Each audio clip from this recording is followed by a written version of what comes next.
Well, fight fan, the answer is I came close. And then I saw this meme this morning on Facebook. I had to take a picture. It was Terrence Crawford, right, with all his belts, the champion of the world. And then there was a guy below sleeping, and it said the real problem for the over 35 was not the fight; it was staying up to enjoy it. And I laughed so hard because that was so me. Now let's talk about that card a little bit because it certainly deserves it. Mobility versus that Guatemalan. What a war that was! I mean, I was so impressed, and I think it speaks a lot about how Crawford did what Crawford did in the main event, having that Guatemalan who was apparently his sparring partner mimicking Canelo. The guy was a big, strong guy, just like Canelo, fought inside, throwing looping uppercuts and hooks, was ever so slightly moving their head. When guys fight like that, especially going backwards, it reminds me a lot of James Toney.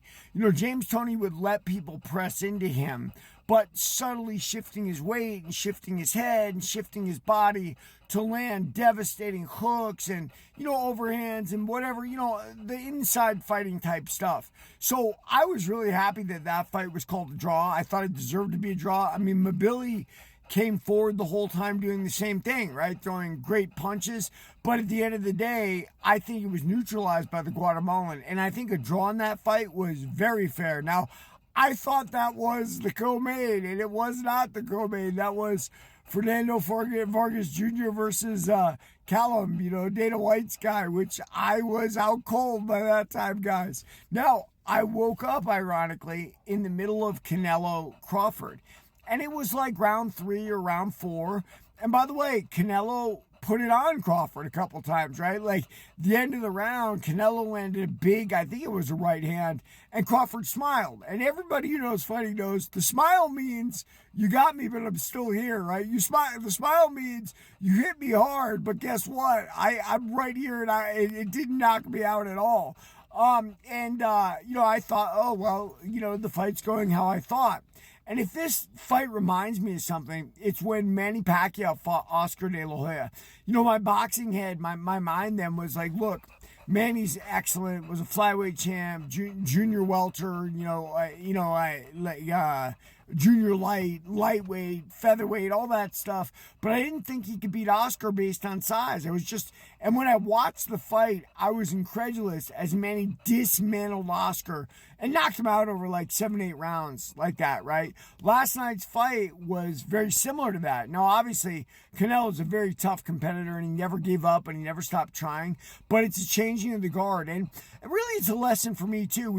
Let's go back to the James Toney analogy. James Toney had a real tough time at middleweight. Like his string of I don't know what it was, 7 or 8 title defenses were draw, split decision, draw, split decision, and why? Because he was training to make that weight. Then James Toney goes all the way up to heavyweight, beats Evander Holyfield, and if it wasn't for Samuel Peter having essentially the same body as Toney, I think Toney could have actually won a heavyweight title, and that would have capped his career. You know what I mean? Toney always had trouble with small guys, i.e. Montel Griffin.